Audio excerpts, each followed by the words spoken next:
So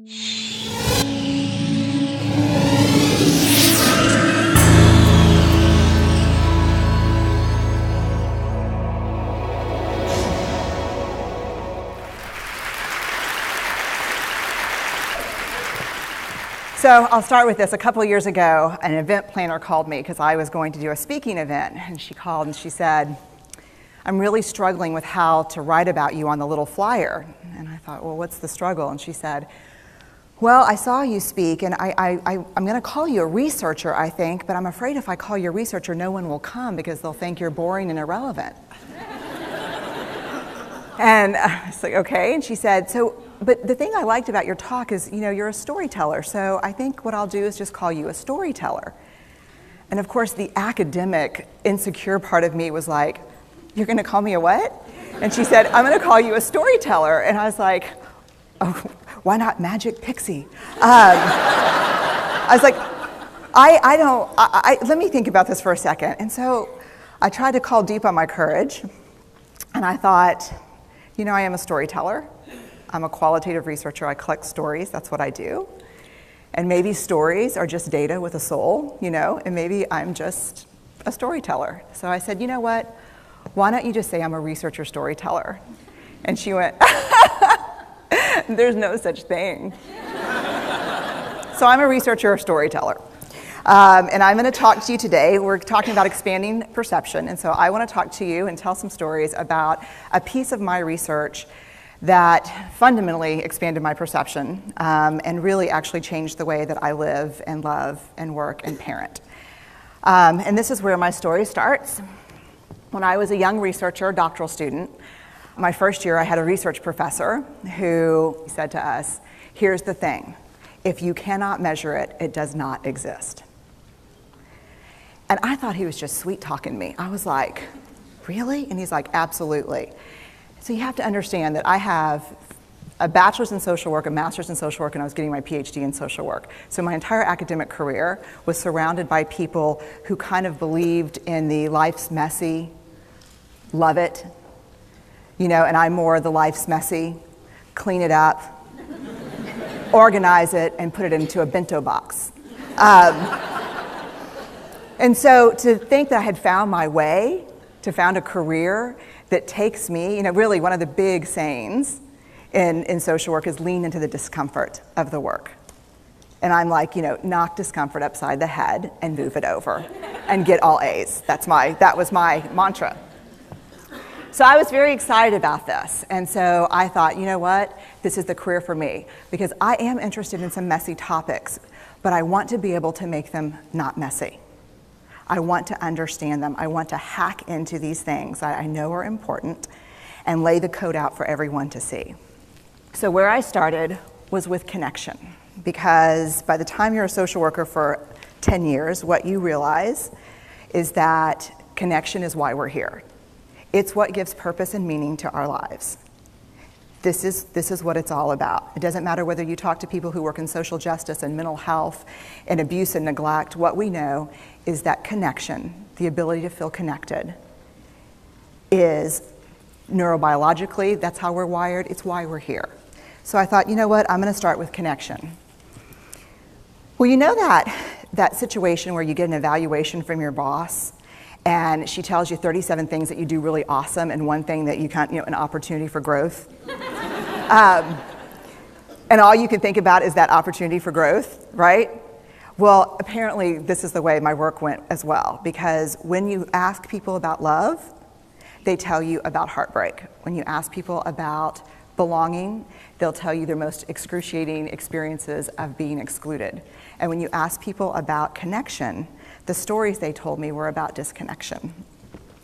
So very quickly, really about 6 weeks into this research, I ran into this unnamed thing that absolutely unraveled connection in a way that I didn't understand or had never seen. And so I pulled back out of the research and thought, I need to figure out what this is. And it turned out to be shame. And shame is really easily understood as the fear of disconnection. Is there something about me that if other people know it or see it, that I won't be worthy of connection?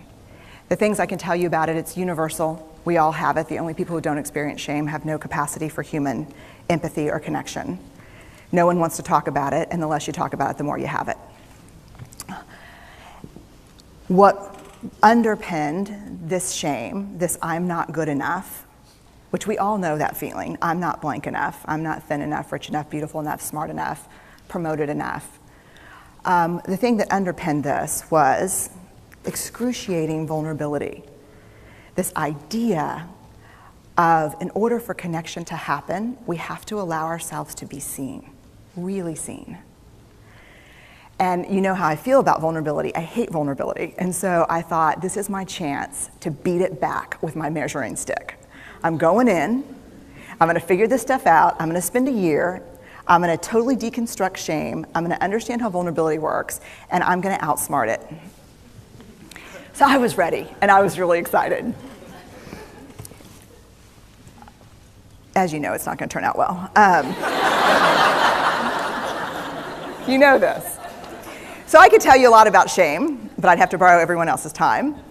But here's what I can tell you that it boils down to. And this may be one of the most important things that I've ever learned in the decade of doing this research. My 1 year has turned into 6 years, thousands of stories, hundreds of long interviews, focus groups. At one point, people were sending me journal pages and sending me their stories, thousands of pieces of data, and 6 years. And I kind of got a handle on it. I kind of understood this is what shame is, this is how it works. I wrote a book, I published a theory, but something was not okay. And what it was is that if I roughly took the people I interviewed and divided them into people who really have a sense of worthiness, that's what this comes down to, a sense of worthiness. They have a strong sense of love and belonging. And folks who struggle for it, and folks who are always wondering if they're good enough. There was only one variable that separated the people who have a strong sense of love and belonging and the people who really struggle for it, and that was the people who have a strong sense of love and belonging believe they're worthy of love and belonging. That's it. They believe they're worthy. And to me, the hard part of the one thing that keeps us out of connection is our fear that we're not worthy of connection, was something that personally and professionally I felt like I needed to understand better. So what I did is I took all of the interviews where I saw worthiness, where I saw people living that way, and just looked at those. What do these people have in common? And I have a slight office supply addiction, but that's another talk. So I had a manila notebook, a manila folder, and I had a Sharpie, and I was like, what am I going to call this research? And the first words that came to my mind were wholehearted. These are kind of wholehearted people living from this deep sense of worthiness. So I wrote at the top of the manila folder, and I started looking at the data. In fact, I did it first in this in a 4-day, very intensive data analysis where I went back, pulled these interviews, pulled the stories, pulled the incidents. What's the theme? What's the pattern? My husband left town with the kids because I always go into this kind of Jackson Pollock crazy thing where I'm just like writing and going and kind of just in my researcher mode. And so here's what I found. What they had in common was a sense of courage. And I want to separate courage and bravery for you for a minute. Courage, the original definition of courage, when it first came into the English language, it's from the Latin word cur, meaning heart. And the original definition was to tell the story of who you are with your whole heart. And so these folks had, very simply, the courage to be imperfect. They had the compassion to be kind to themselves first and then to others, because as it turns out, we can't practice compassion with other people if we can't treat ourselves kindly. And the last was they had connection, and this was the hard part, as a result of authenticity.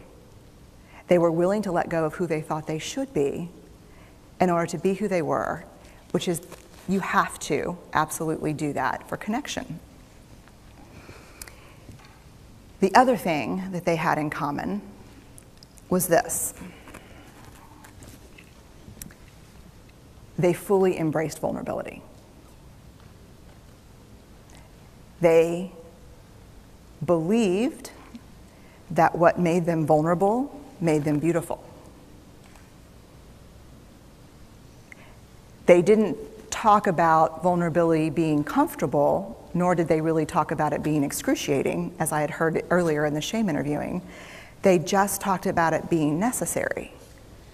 They talked about the willingness to say, I love you first.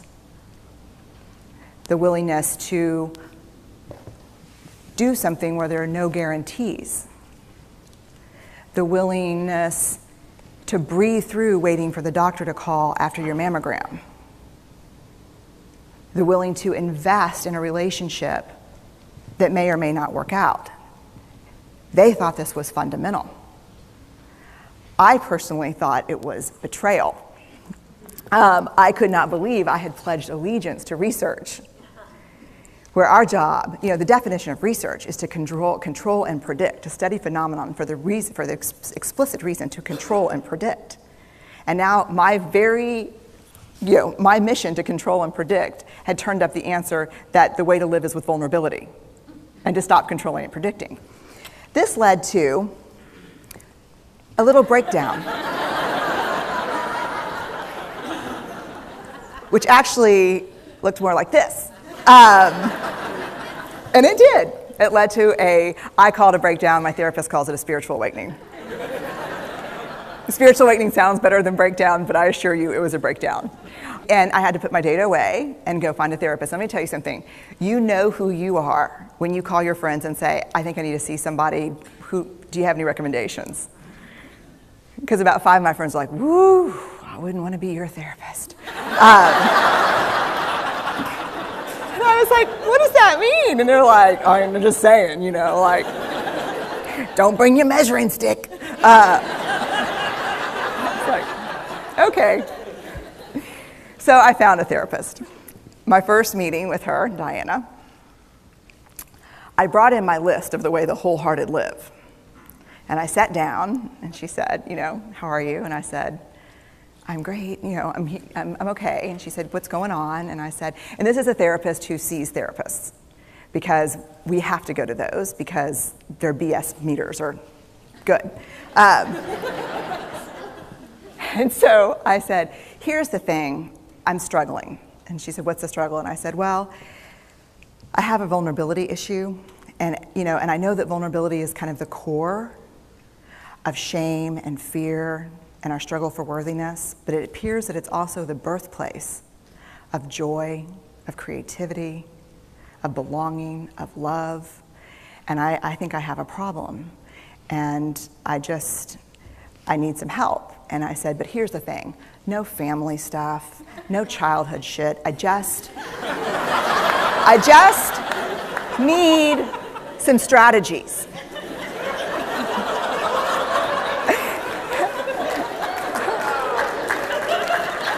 Thank you. So she goes like this. And then I said, it's bad, right? And she said, it's neither good nor bad. It just is what it is. And I said, oh my God, this is gonna suck. And it did, and it didn't. And it took about a year. And you know how there are people that, like, when they realize that vulnerability and tenderness are important, that they kind of surrender and walk into it? A, that's not me. And B, I don't even hang out with people like that. For me, it was a year-long street fight. It was a slugfest. Vulnerability pushed, I pushed back. I lost the fight, but probably won my life back. And so then I went back into the research and spent the next couple of years really trying to understand what the wholehearted, what the choices they were making, and what are we doing with vulnerability? Why do we struggle with it so much? Am I alone in struggling with vulnerability? No. So this is what I learned. We numb vulnerability. When we're waiting for the call, it was funny, I sent something out on Twitter and on Facebook that says, how would you define vulnerability? What makes you feel vulnerable? And within an hour and a half, I had 150 responses. because I wanted to know, what's out there. Having to ask my husband for help because I'm sick and we're newly married. Initiating sex with my husband, initiating sex with my wife. Being turned down, asking someone out, waiting for the doctor to call back, getting laid off, laying off people. This is the world we live in. We live in a vulnerable world. And one of the ways we deal with it is we numb vulnerability. And I think there's evidence, and it's not the only reason this evidence exists, but I think that it's a huge cause. We are the most in debt, obese, addicted, and medicated adult cohort in US history. The problem is, and I learned this from the research, that you cannot selectively numb emotion. You can't say, here's the bad stuff. Here's vulnerability, here's grief, here's shame, here's fear, here's disappointment. I don't want to feel these. I'm going to have a couple of beers and a banana nut muffin. I don't want to feel these. And I know that's knowing laughter. I hack into your lives for a living. I know that's, God. You can't numb those hard feelings without numbing the other affects or emotions. You cannot selectively numb. So when we numb those, we numb joy. We numb gratitude. We numb happiness. And then we are miserable and we are looking for purpose and meaning. And then we feel vulnerable. So then we have a couple of beers and a banana nut muffin. And it becomes this dangerous cycle. One of the things that I think that we need to think about is why and how we numb. And it doesn't just have to be addiction. The other thing we do is we make everything that's uncertain, certain. Religion has gone from a belief in faith and mystery to certainty. I'm right, you're wrong, shut up. That's it. Just certain. The more afraid we are, the more vulnerable we are, the more afraid we are. This is what politics looks like today. There's no discourse anymore. There's no conversation. There's just blame. You know how blame is described in the research? A way to discharge pain and discomfort. We perfect. If there's anyone who wants their life to look like this, it would be me. But it doesn't work, because what we do is we take fat from our butts and put it in our cheeks. Which just, I hope in 100 years people will look back and go, wow. And we perfect, most dangerously, our children. Let me tell you what we think about children. They're hardwired for struggle when they get here.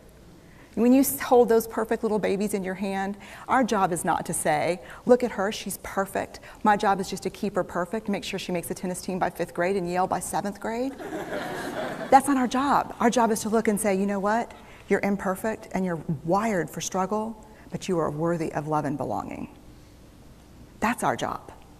Show me a generation of kids raised like that and we'll end the problems I think that we see today. We pretend that what we do doesn't have an effect on people. We do that in our personal lives. We do that corporate, whether it's a bailout, an oil spill, a recall. We pretend like what we're doing doesn't have a huge impact on other people. I would say to companies, this is not our first rodeo, people. We just need you to be authentic and real and say, we're sorry, we'll fix it. But there's another way, and I'll leave you with this. This is what I have found. To let ourselves be seen, deeply seen, vulnerably seen. To love with our whole hearts, even though there's no guarantee. And that's really hard, and I can tell you as a parent, that's excruciatingly difficult. To practice gratitude and joy in those moments of kind of terror when we're wondering, can I love you this much? Can I believe in this passionately? Can I be this fierce about this? Just to be able to stop and instead of catastrophizing what might happen, to say, I'm just so grateful. Because to feel this vulnerable means I'm alive. And the last, which I think is probably the most important, is to believe that we're enough. Because when we work from a place, I believe, that says, I'm enough, then we stop screaming and start listening. We're kinder and gentler to the people around us, and we're kinder and gentler to ourselves. That's all I have. Thank you.